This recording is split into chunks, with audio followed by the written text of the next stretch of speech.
There's something women don't like to admit, and there's something men don't like to hear. It's this: women are often drawn to men who are dangerous. Not necessarily violent, not cruel, but men who carry a certain edge, a power, a confidence that sometimes walks the line between boldness and recklessness. And Freud, he wouldn't have been surprised at all.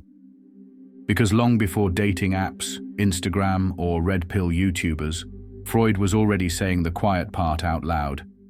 Attraction isn't logical. It's primal. It's messy.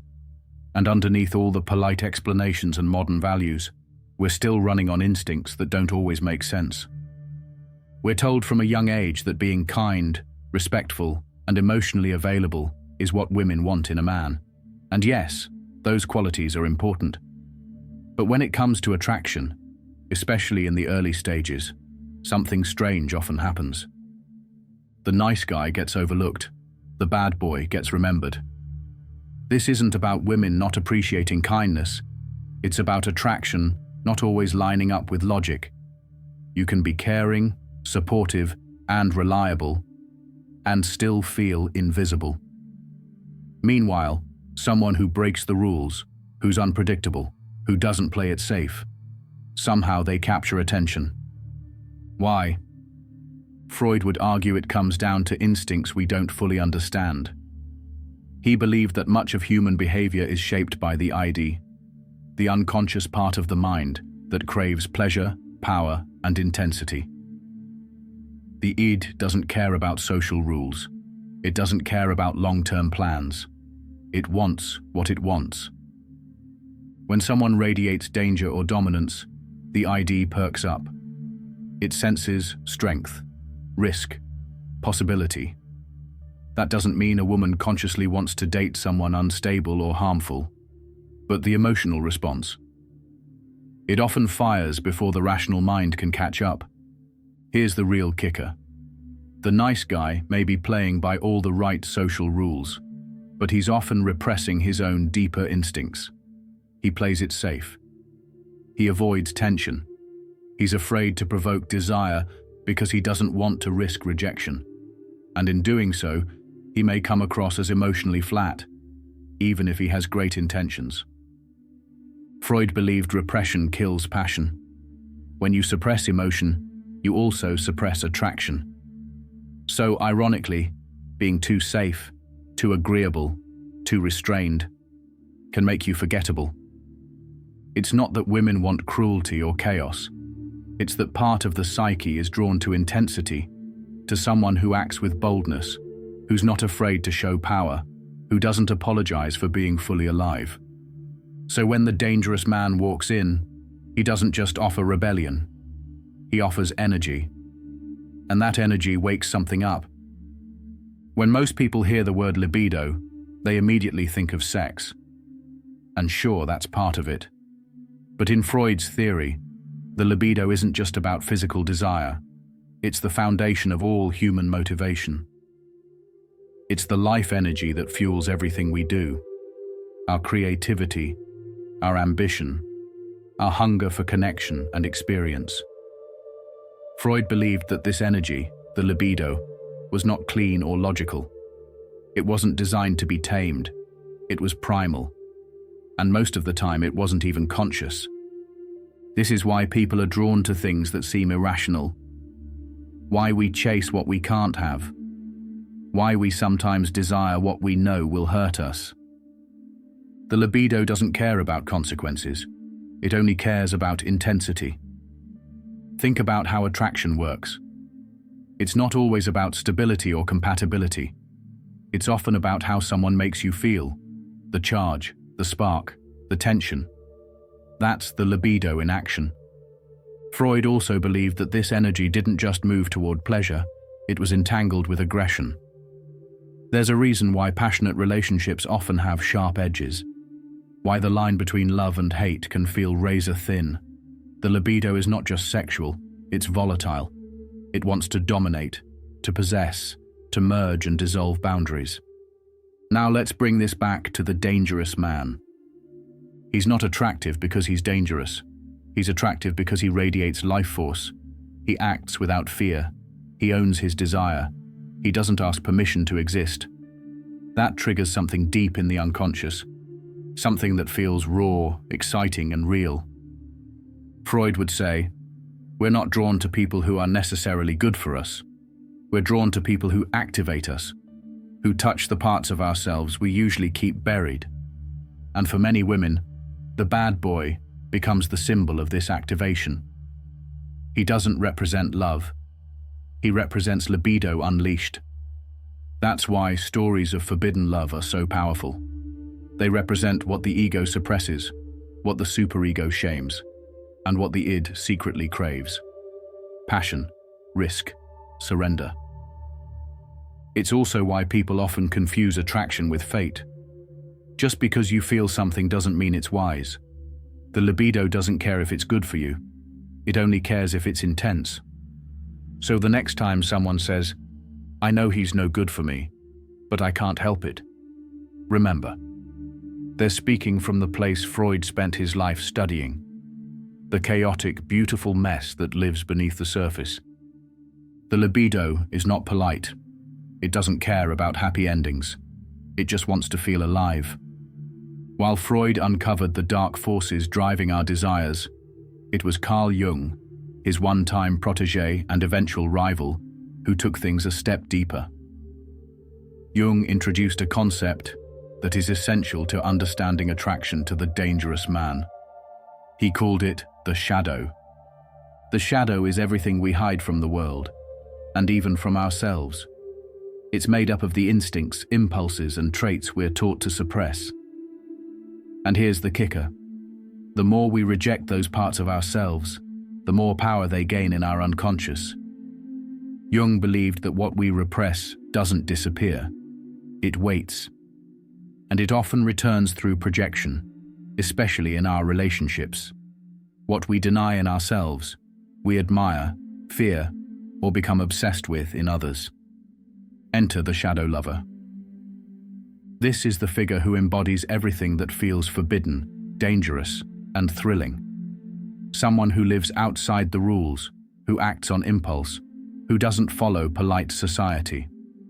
For many women, the dangerous man is a living projection of their shadow, their unspoken craving for power, chaos, intensity, even dominance.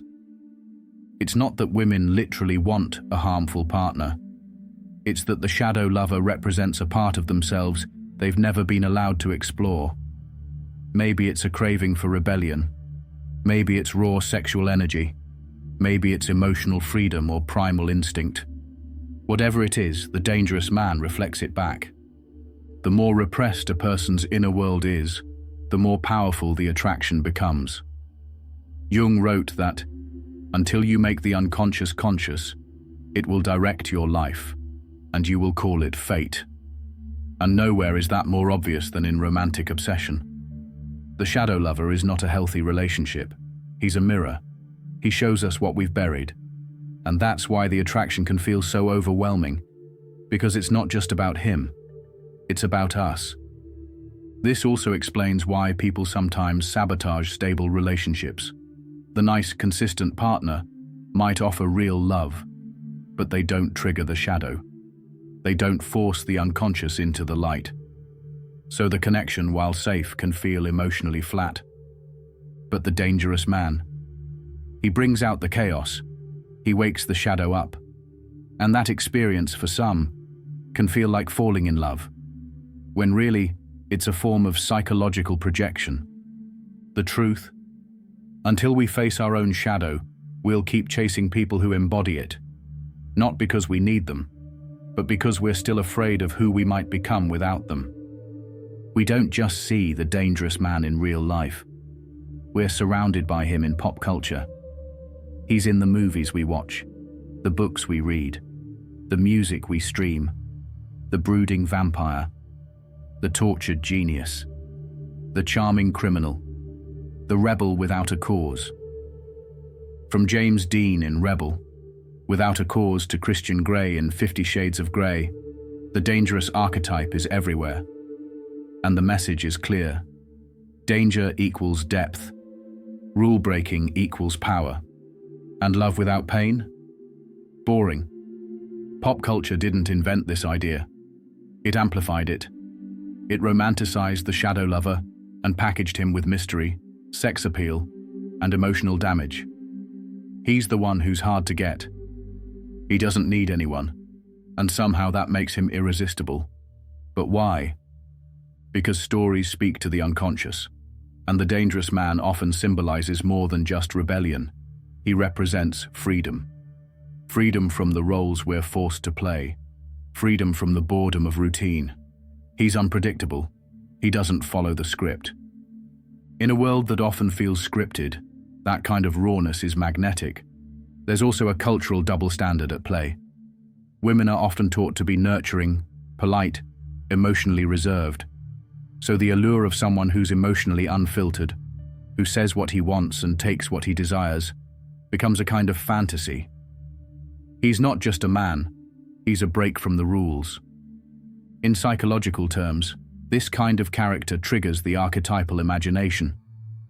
Jung believed archetypes are patterns rooted in our collective unconscious, shared across cultures, eras, and myths. The dangerous man is the warrior, the outlaw, the hunter, the beast that beauty must tame. That's why these stories keep returning, over and over again, because they reflect a deeper truth about what we long for and what we fear. But here's where it gets complicated. The media often glamorizes these men without showing the cost. In reality, the dangerous man can be emotionally unavailable, manipulative, or even abusive. Yet the archetype remains compelling, because it speaks to the fantasy, not the facts. And that fantasy is powerful, because it's not just about the man. It's about transformation, the idea that love can change the unchangeable, that the untamed can be tamed, that chaos can become intimacy. It's a beautiful idea, but it's also dangerous in its own way, because it can keep people chasing an illusion. So the question is, are we drawn to the man himself, or to the story he represents? That's the power of myth. That's the power of psychology. And that's the danger of desire. We've explored the theories, Freud's ID, Jung's shadow, the libido, the archetypes, the allure of chaos. But now comes the hardest question of all. Is the attraction to dangerous men just a fantasy? Or is it revealing something much deeper about human nature? Let's be honest. Most people don't want real danger. They don't want abuse, manipulation, or instability. What they want is aliveness. And in a world that often feels numb, predictable, and over-controlled, danger becomes a stand-in for intensity. We crave emotional contrast. That moment when someone looks at you like you're the only person in the world, when everything else disappears. That intensity, whether it comes from passion, mystery, or even conflict, feels real. It cuts through the noise. But here's what Freud and Jung would say. It's not just about the other person. It's about you. The dangerous man becomes a symbol. He represents the parts of you you're not living, the instincts you've buried, the power you've denied, the voice you've silenced. Freud would argue that we're constantly pulled between our unconscious desires and our need for control. Jung would say we project our shadow onto others when we're afraid to claim it as our own. Both are pointing to the same truth. What we're attracted to often reveals what we've forgotten about ourselves. So, is the fantasy unhealthy? Sometimes yes. If it leads to repeated cycles of emotional chaos, trauma bonding, or codependency, then it's a signal. You're not chasing love, you're chasing a wound. But sometimes, the fantasy is a wake-up call, a message from your subconscious, not telling you to date a dangerous person, but to reclaim your own edge, your own voice, your own fire. Because maybe you don't actually want him. Maybe you want you, the version of you that's bold, untamed, passionate, the version that's been buried under politeness, pressure, or fear. When we stop romanticizing the dangerous man, we can start understanding the dangerous truth. Attraction is a mirror. What we desire says more about us than about anyone else. So here's the question we're left with. Do you want the fantasy, or do you want to wake up?